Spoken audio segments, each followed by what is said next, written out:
കാണൂ പരസ്യരഹിതമായ ഏറ്റവും പുതിയ എപ്പിസോഡുകൾ. ഇനി ഒരു പക്ഷേ നമ്മൾ അയച്ചിരുന്നെങ്കിൽ തന്നെ കബളിപ്പിച്ചത് നമ്മളാണെന്നും പറഞ്ഞ് ചെന്ന വേഗത്തിൽ തന്നെ ദേവന്റെ വീട്ടുകാർ അവളെ പറഞ്ഞയക്കില്ലായിരുന്നോ?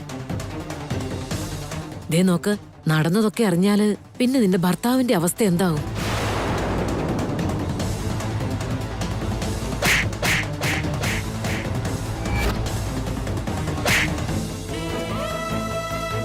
നീ പെട്ടെന്ന് ചെല്ല്, ആ ഗുരുക്കളെ കണ്ട് കാര്യം അന്വേഷിക്ക്. ചെല്ല്.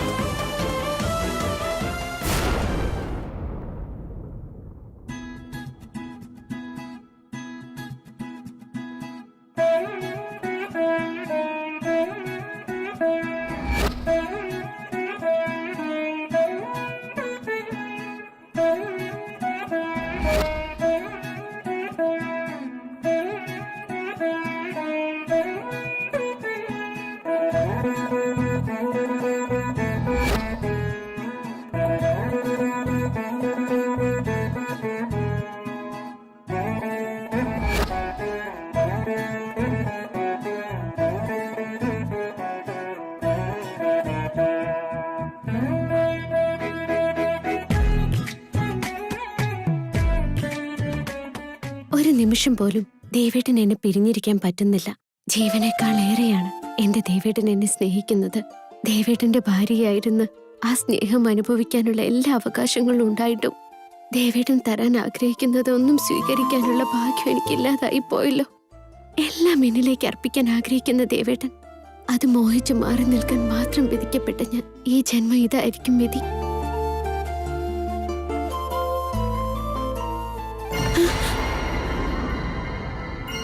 അയ്യോ, ഞാൻ എന്തൊക്കെയാ ചിന്തിച്ചു കൂട്ടുന്നേ?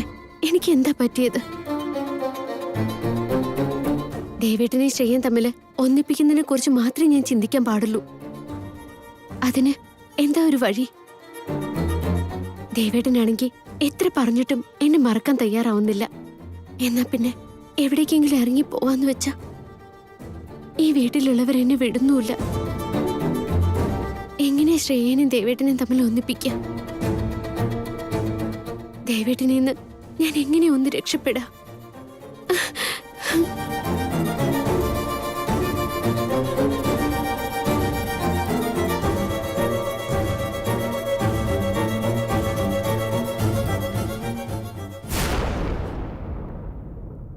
നീ ഇവിടെ നിൽക്കായിരുന്നോ? ഞാൻ ഈ വീട് മുഴുവൻ നിന്നെ തേടി നടക്കായിരുന്നു. ദേവേട്ടൻ എന്തിനാ ഇപ്പൊ ഇങ്ങോട്ട് വന്നേ? ഇടയ്ക്കിടയ്ക്ക് എന്നെ കാണാൻ വേണ്ടി വരരുതെന്ന് എത്ര വട്ടം ഞാൻ ദേവേട്ടനോട് പറഞ്ഞിട്ടുണ്ട്. ഞാൻ പറയുന്നതൊന്നും കേൾക്കില്ലെന്ന് വെച്ചാ എന്തുകൊണ്ടാണ് ഞാൻ ചെയ്യാത്ത വൈദേഹി?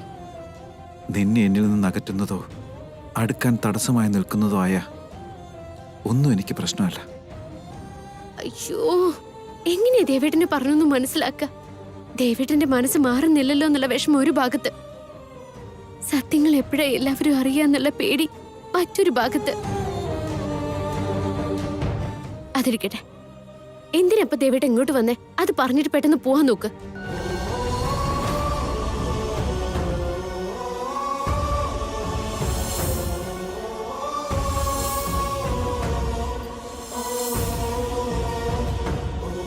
നിനക്ക് വേണ്ടിയാ ഞാൻ ഈ സാരി വാങ്ങിയത്.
എന്തു പറ്റി വൈദേഹി?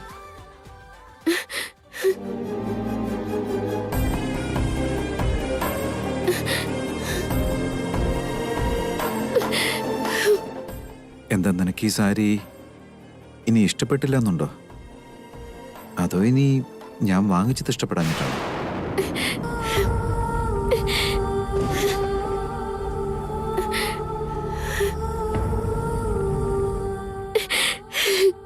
പുറത്ത് കാണിക്കാൻ പറ്റിയില്ലെങ്കിലും എന്റെ മനസ്സൊരു 100,000 വട്ടം ഇത് കൊതിച്ചിട്ടുണ്ട്.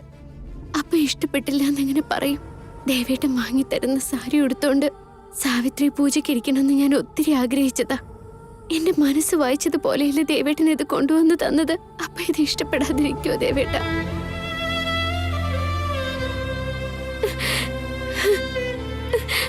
പക്ഷെ മനസ്സിനെ മരവിപ്പിച്ചിട്ടെങ്കിലും ഇഷ്ടപ്പെട്ടില്ല എന്ന് പറഞ്ഞേ പറ്റൂ. വേറെ വഴിയില്ല.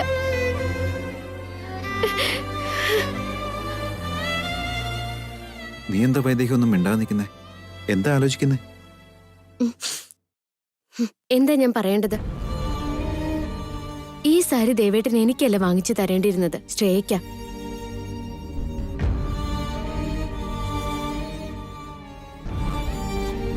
അത് തീരുമാനിക്കേണ്ടത് നീയാണോ?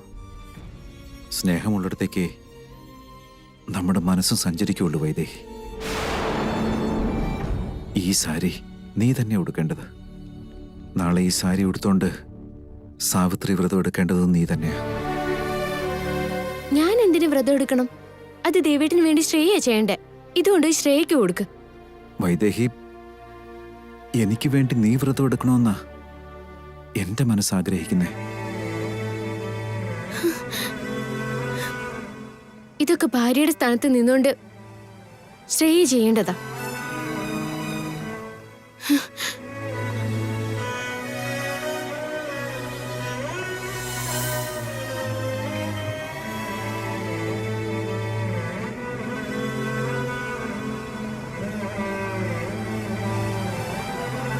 അതുപോലെ പൂജയുടെ സമയത്ത് എൻ്റെ ഒപ്പം ഇരിക്കേണ്ടത് എൻ്റെ ഭാര്യ തന്നെയാ. പക്ഷേ അപ്പൊ നീ തന്നെയല്ലേ ഇരുന്നേ?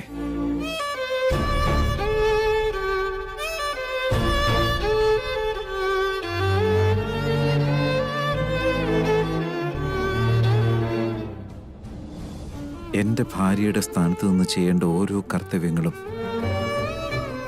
നീ ചെയ്യണമെന്ന് തന്നെയാണ് ഞാൻ ആഗ്രഹിക്കുന്നേ. എൻ്റെ ആ ആഗ്രഹം പോലെ ഇതുവരെ നടന്നതൊക്കെ അങ്ങനെ തന്നെയാ. അപ്പൊ അത് നമ്മൾ തമ്മിലുള്ള ബന്ധം കൊണ്ടല്ലേ? എന്ത് ബന്ധാന്നാ പറയുന്നേ? നമുക്കിടയിൽ ഒരു ബന്ധവുമില്ല. നീ എന്നെ സ്നേഹിക്കുന്നുണ്ട്, ഞാൻ നിന്നെ അതിനേക്കാളും സ്നേഹിക്കുന്നുണ്ട്. ഇതിലുപരിയായിട്ട് വേറെ എന്ത് ബന്ധം ഉണ്ടാവേണ്ടത്? ഞാൻ ദേവേട്ടിനെ സ്നേഹിക്കുന്നില്ല. അങ്ങനെ അങ്ങ് പറഞ്ഞാൽ ശരിയാവില്ലല്ലോ. എൻ്റെ അടുത്ത് അതിനു വേണ്ടുന്ന പല തെളിവുകളും ഉണ്ട്. ശരിയാ, സ്നേഹിച്ചിരുന്നു.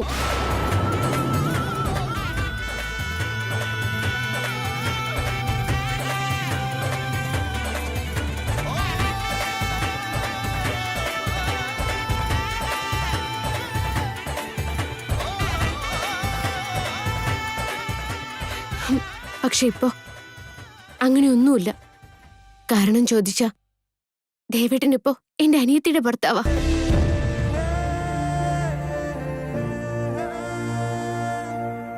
ഇനിയും ദേവേട്ടനെ സ്നേഹിച്ചുകൊണ്ട് എന്റെ അനിയത്തിയെയും എന്റെ അച്ഛനെയും എല്ലാവരെയും കബളിപ്പിക്കാൻ കഴിയുമെന്ന് കരുതിയോ?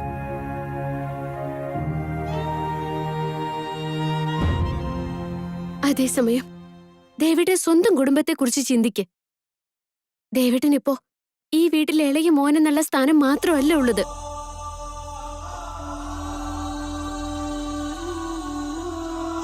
കൊട്ടാരം വീട്ടിലെ പൈതൃകത്തിന്റെ രാജാധിപതിയാ. ഈ പഴയ കഥകളൊക്കെ മറക്കണം, രാജാവായി വാഴണം. എന്റെ കടമകളിലൊന്നും ഒരിടത്തും എന്റെ മനസ്സിനെ കബളിപ്പിച്ചുകൊണ്ട് ജീവിക്കണമെന്നോ ആത്മാവിനെ വഞ്ചിച്ചുകൊണ്ട് ജീവിക്കണമെന്നോ എവിടെ എഴുതിയിട്ടില്ല. ആയിക്കോട്ടെ, എന്തിനാ ഇപ്പൊ ഇതൊക്കെ പറയുന്നേ? നാളെ നീ ഈ സാരിയൊക്കെ എടുത്ത് സാവിത്രി വ്രതം എടുക്കണമെന്നുള്ളതാണ് എൻ്റെ ആഗ്രഹം. ആ ആഗ്രഹം നിറവേറ്റി തരുന്നതും തരാതിരിക്കുന്നതും നിന്റെ ഇഷ്ടമാണ്.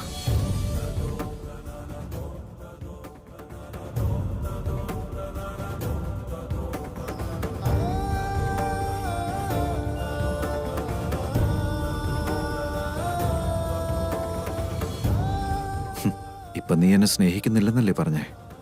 എങ്കിൽ ഞാനിപ്പോ ഒരു കാര്യം പറയാം. ഈ വ്രതം തീരുന്നതിന് മുൻപ് നീ എന്നെ സ്നേഹിക്കുന്നുണ്ടെന്നുള്ളത് നിന്റെ നാവ് കൊണ്ട് തന്നെ നീ പറയേണ്ട അവസ്ഥയുണ്ടാകും.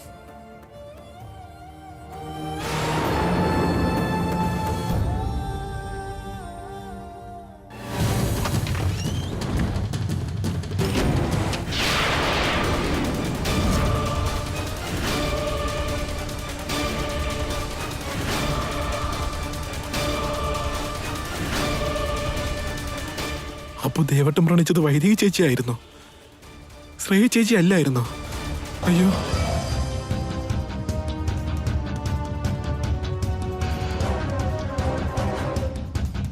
ഇതാണോ ഫോട്ടോസ്?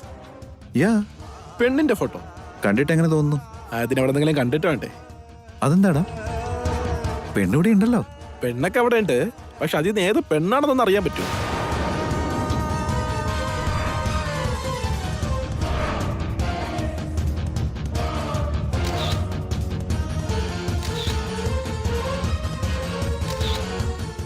ആരും കാണാതെ ഞാൻ ദേവേട്ടൻ പ്രണയിക്കുന്ന പെണ്ണിന്റെ ഫോട്ടോ എടുത്ത് വന്നിട്ടുണ്ട്.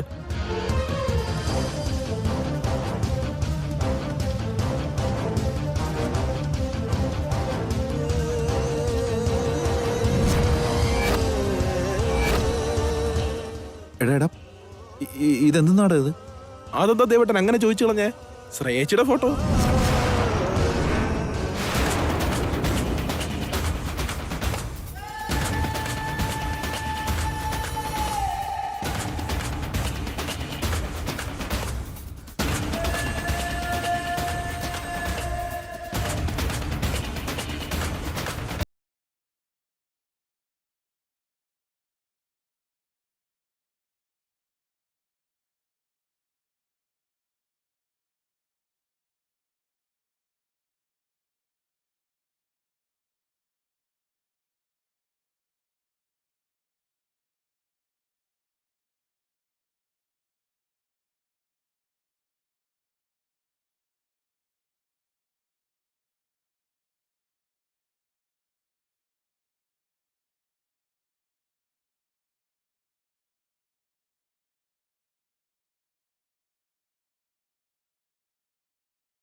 ഭാര്യ ഭർത്താക്കന്മാരെ തമ്മിൽ വേർപിരിക്കാനോ? അത്തരം പൂജകളൊന്നും ഞാൻ ചെയ്യാറില്ല. തെറ്റാണെന്നറിയാം ഗുരുക്കളെ, പക്ഷെ ഞങ്ങളുടെ അവസ്ഥ ഇപ്പൊ അങ്ങനെ ആയിപ്പോയി. ഇതല്ലാതെ മറ്റൊരു മാർഗം ഇല്ലാത്തോണ്ടാ. നിങ്ങൾ എന്തു പറഞ്ഞാലും ഈ ആഭിചാര ക്രിയകൾ ചെയ്യാൻ പാടില്ല. അത് പിന്നീട് നമുക്ക് തന്നെ തിരിച്ചടിക്കും. എന്താ ഈ പറയുന്നേ? ധർമ്മസ്ഥാനത്ത് രാമന്റെ ഭാര്യ തന്നെയാണോ ഇത്? എനിക്ക് അങ്ങോട്ട് വിശ്വസിക്കാൻ പറ്റുന്നില്ല. നിങ്ങളുടെ നാവിൽ നിന്ന് ഇത്തരം വാക്കുകൾ വീഴാൻ പാടുണ്ടോ? പാടില്ലാത്തത് തന്നെയാണ്. ഈ ലോകത്ത് ആർക്കും ഇങ്ങനെ ഒരു അവസ്ഥ ഉണ്ടാകാതിരിക്കട്ടെ. പക്ഷെ എന്റെ കഷ്ടകാലം മറ്റൊരു വഴിയും കാണാത്തപ്പോ എന്തിനും തയ്യാറായെന്നിരിക്കും. എന്റെ അറിവില്ലായ്മ കൊണ്ട് ചോദിക്കുക ഗുരുക്കളെ, ഇത് തെറ്റാണെന്ന് പറയുന്നുണ്ടല്ലോ. അങ്ങനെയെങ്കിൽ അത് ചെയ്യാനുള്ള വിദ്യ എങ്ങനെ ഉണ്ടായി? ഗുരുക്കൾ എന്തിനാ അതൊക്കെ പഠിച്ചത്? എന്തിനാണെന്ന് ചോദിച്ചാ അതിന്റെ ഉദ്ദേശങ്ങൾ വേറെയാ. ഏതെങ്കിലും ഒരു ബന്ധം ഭാരമാണെങ്കിൽ, ചേർന്ന് പോകാൻ പാടാണെങ്കിൽ, വേർപിരിയുന്നതല്ലാതെ മറ്റു മാർഗങ്ങളൊന്നും ഇല്ലെങ്കിൽ ശുഭകരമായ ഒരു പരിണിത ഫലത്തിന് വേണ്ടി മാത്രമേ ഇത് ചെയ്യാൻ പാടുള്ളൂ. ആരോടെങ്കിലും ഉള്ള ദേഷ്യത്തിന്റെയോ വിദ്വേഷത്തിന്റെയോ പുറത്ത് ചെയ്യാൻ പാടില്ല. ഇതും അങ്ങനെ തന്നെ ഒരു സംഭവമാ ഗുരുക്കളെ. തെറ്റായ ഒരു ഉദ്ദേശത്തോടെ ചെയ്യുന്നതല്ല. ഇതുകൊണ്ട് 2 കുടുംബങ്ങൾക്കാണ് നന്മയുണ്ടാകാൻ പോകുന്നത്. ഒന്ന് പരിഗണിക്കണം. സത്യമാണോ ഈ പറയുന്നേ? സത്യമായിട്ടും ഗുരുക്കളെ, ഇതിനപ്പുറത്തേക്ക് കാര്യങ്ങളൊന്നും തുറന്നു പറയാൻ പറ്റുന്നില്ല. പക്ഷെ 2 കുടുംബങ്ങളാണ് രക്ഷപ്പെടുക. ഞാൻ കാല് പിടിക്കാം ഗുരുക്കളെ. എന്നാൽ അങ്ങനെ ആകട്ടെ. രാമന്റെ ഭാര്യ ഒരിക്കലും തെറ്റ് പറയില്ല എന്ന് എനിക്കറിയാം. ത്രയോദശിയുടെ അന്ന് പൂജയ്ക്ക് വേണ്ടിയുള്ള ഏർപ്പാടുകളൊക്കെ ചെയ്യാം. പക്ഷേ അതിനു വേണ്ടി ഒരു 100 വട്ടമെങ്കിലും ആലോചിക്കണം. മനമാറ്റം എന്തെങ്കിലും ഉണ്ടെങ്കിൽ പറഞ്ഞാൽ മതി. അങ്ങനെ ആയിക്കോട്ടെ ഗുരുക്കളെ.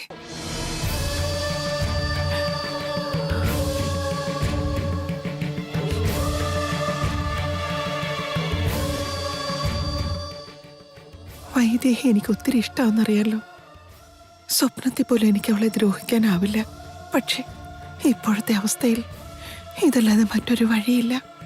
ഇതിൽ തെറ്റൊന്നും ഇല്ലെങ്കിൽ മാത്രം തടസ്സങ്ങളൊന്നും ഇല്ലാതെ ഇത് നടത്തി തരണേ വിഘ്നേശ്വര.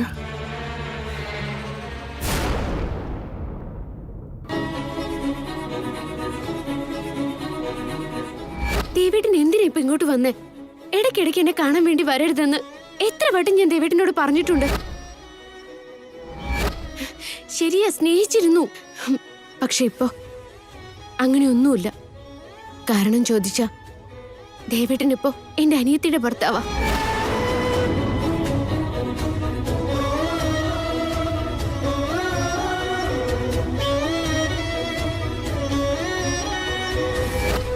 നീ എന്നെ സ്നേഹിക്കുന്നുണ്ട്, ഞാൻ നിന്നെ അതിനേക്കാളും സ്നേഹിക്കുന്നുണ്ട്. ഇതിലുപരിയായിട്ട് വേറെ എന്ത് ബന്ധം ഉണ്ടാവേണ്ടത്? കല്യാണം കഴിഞ്ഞതിന് ശേഷം ഇതുവരെ ദേവേട്ടന്റെ മുഹൂർത്തം തെളിഞ്ഞ് ഞാൻ കണ്ടിട്ടേയില്ല. അതിന് കാരണം ഇതായിരുന്നല്ലേ? വൈദേഹി ചേച്ചി വീട്ടിലേക്ക് വന്നതിന് ശേഷം മാത്രമാണ് ദേവേട്ടൻ വീണ്ടും ഒന്ന് ചിരിച്ചു കണ്ടത്.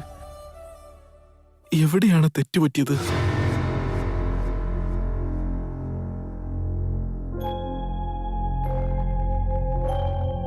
ആ വിനയ, വാടാ, വായിരിക്കേ.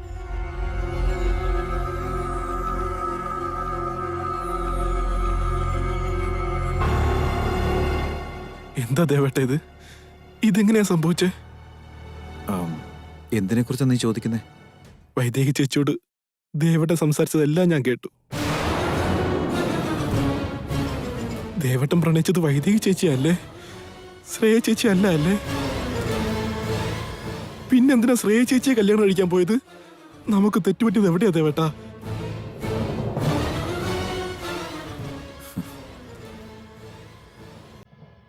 ഇതിലാടാ തെറ്റുപറ്റിയത്.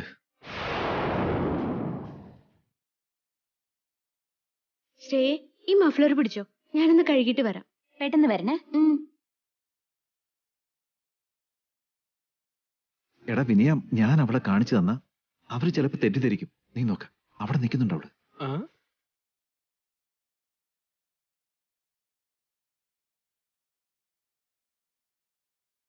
ആ പയ്യന്റെ അടുത്ത് നിൽക്കുന്ന പെണ്ണല്ലേ? അതേടാ. തോളത്ത് മഫ്ലർ ഇട്ടിരിക്കുന്ന ആ പെൺകുട്ടിയല്ലേ? അതൊക്കെ സംസാരിക്കേ. ഓ, ഈ കള്ളിയല്ലേ രാജാവിന്റെ മനസ്സ് കവർന്ന് കളഞ്ഞത്? നിനക്കറിയായിരുന്നോ? പിന്നെ എനിക്കറിയില്ലെന്ന് കരുതിയോ? ധർമ്മസ്ഥാനത്ത് രാമൻ ചേട്ടന്റെ മോളാ. പേരെന്താ? ശ്രേയ. എനിക്ക് ആ ശ്രേയോട് പ്രണയമാടാ. ശ്രേയെ ഞാൻ അങ്ങ് കല്യാണം കഴിച്ചാലോ എന്ന് ആലോചിക്കേ. വിശേഷ ദിവസം വിശേഷപ്പെട്ട ന്യൂസ് ആണല്ലോ ദേവേട്ടാ. ഇത് കല്യാണത്തിൽ കൊണ്ടെത്തിക്കുന്ന കാര്യം ഞാൻ ഏറ്റു. ഒരു ചെറിയ തെറ്റാണെങ്കിൽ പോലും അതിപ്പോ ജീവിതം തന്നെ മാറ്റിമറിച്ചിരിക്കേ.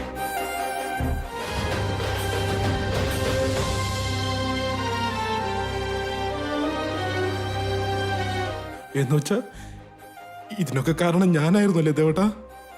ഞാൻ ഒരാളെ കണ്ട് മറ്റൊരാളായിട്ട് തെറ്റിദ്ധരിച്ചു അല്ലേ? എന്റെ ദേവേട്ടന് വൈദേഹി ചേച്ചിയെ കിട്ടാതെ പോയതിന് കാരണം ഞാൻ മാത്രമാണ് ദേവേട്ടാ. ഞാനാ വലിയ തെറ്റാ ഞാൻ ചെയ്തേക്കുന്നത്. എന്ത് ചെയ്താലും എന്റെ ഈ തെറ്റിന് പ്രായച്ചിത്തം ഉണ്ടാവില്ല ദേവേട്ടാ, ഒരിക്കലും ഉണ്ടാവില്ല. എന്നെ കൊന്നേക്ക് ദേവേട്ടാ, എന്നെ കൊന്നേക്ക്. ഞാനത് എല്ലാത്തിനും കാരണം. കൊന്നേക്ക് ദേവേട്ടാ, എന്നെ കൊന്നേക്ക് ദേവേട്ടാ, കൊന്നുകളഞ്ഞേക്ക് ദേവേട്ടാ. ഇനി ഈ തെറ്റ് തിരുത്താൻ എന്നെ കൊണ്ട് പറ്റുമോ ദേവേട്ടാ? കല്യാണം കഴിച്ച് ദേവേട്ട സന്തോഷമായിട്ട് ജീവിക്കേണ്ടതിന് പകരം എന്റെ കൈ കൊണ്ട് എന്നെല്ലാം ഞാൻ നശിപ്പിച്ചില്ലേ? എന്നെ കൊന്നു കളഞ്ഞേക്ക് ദേവേട്ട, കൊന്നു കളഞ്ഞേക്ക് ദേവേട്ട.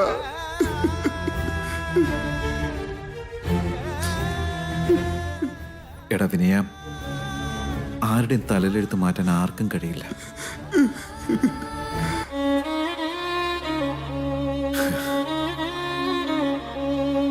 ഈ ഷോള് കൈ കൊടുത്തിട്ടല്ലേ ഞാൻ പ്രണയിക്കുന്ന കുട്ടിയെക്കുറിച്ച് ഞാൻ പറഞ്ഞത്. അപ്പൊ നീ ഈ ഷോള് മാത്രമേ കണ്ടത്. പക്ഷേ ഞാനിത് കൊടുത്ത കൈകളിലായിരുന്നില്ല നീ ഇത് കാണാനിടയായത്. ആ ഒരൊറ്റ നിമിഷമാണ് എന്റെ തലയിലെടുത്ത് മാറ്റിയത്. അതിനിപ്പോ നീ കാരണക്കാരനാവില്ലല്ലോ. അതെന്തിനായാലും ഇത് വല്ലാത്തൊരു ധർമ്മസങ്കട. ദേവട്ടന്റെ പ്രണയം എത്ര വലുതായിരുന്നു എന്ന് എനിക്കറിയായിരുന്നു. കല്യാണം കഴിക്കില്ലെന്ന് പറഞ്ഞത് ദേവട്ടൻ വൈദേഹി ചേച്ചിയെ കണ്ടപ്പോൾ അതിന് തയ്യാറായത് തന്നെ.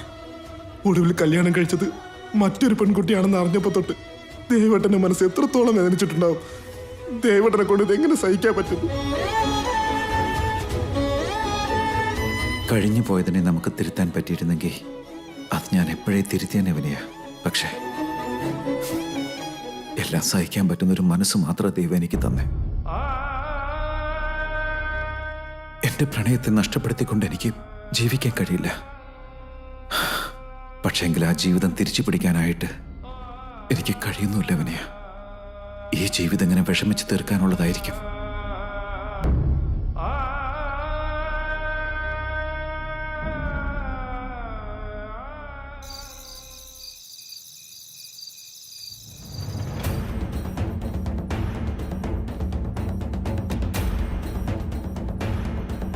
വാടാ രാമ, ഞാൻ ചോറ് വിളമ്പിത്തരാം. എന്തിനാ അമ്മ വിളമ്പി തരുന്നേ? സുലേഖ എവിടെ പോയിരിക്കുക? ആ സുലേഖ കട വരെ പോയിരിക്കാടാ. ഏട്ടനെത്തിയോ? ഞാൻ അമ്പലത്തിൽ പോയിരിക്കായിരുന്നു.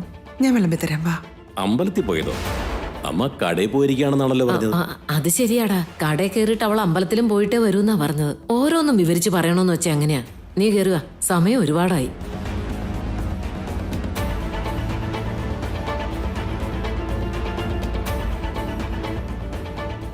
അവനോട് നീ കടയിൽ പോയിരിക്കാന്നും പറഞ്ഞ് മാനേജ് ചെയ്യാൻ ശ്രമിച്ചപ്പോ നീ അമ്പലത്തിൽ പോയിരിക്കാന്ന് വന്ന് പറയുന്നോടി. അമ്മ എന്താ പറഞ്ഞത് ഞാൻ എങ്ങനെ അറിയാനാ? ആ അതൊക്കെ പോട്ടെ, എന്നിട്ട് പോയ കാര്യം എന്തായി? ഗുരുക്കളെ കണ്ട് കാര്യങ്ങളൊക്കെ പറഞ്ഞോ? ആ കണ്ടായിരുന്നമ്മേ. എന്താ പറഞ്ഞേ? ആദ്യം പറ്റില്ല എന്നൊക്കെ പറഞ്ഞു. പിന്നെ കാല് പിടിച്ച് പറഞ്ഞപ്പോ മനസ്സോടെ സമ്മതിച്ചിട്ടുണ്ട്. ആ എന്നാ കാര്യം കഴിഞ്ഞതുപോലെ തന്നെയാ. പക്ഷെ നിങ്ങൾ ചെയ്യുന്നത് നല്ല കാര്യമല്ല, ഒന്നുകൂടി ഒന്ന് നല്ലോണം ആലോചിക്കാനും പറഞ്ഞു. ഓ ഇതിൽ ഇനി എന്താ ആലോചിക്കാനിരിക്കുന്നടി? എല്ലാം ആലോചിച്ചിട്ടല്ലേ ഈ തീരുമാനത്തിലെത്തിയത്. ദേ നോക്ക്, ആ പൂജ എങ്ങനെയെങ്കിലും നടത്തണം. എന്നാലേ അവരെ വേർപെടുത്താൻ പറ്റൂ. അതിനെന്താ ചെയ്യേണ്ടെന്ന് വെച്ചാ ചെയ്യ്. കേട്ടല്ലോ നീ? അമ്മേ, ആ ദേ ഞാൻ വരിക. വിളിക്കുന്ന കേട്ടില്ലേ? നീ അങ്ങോട്ട് വാ.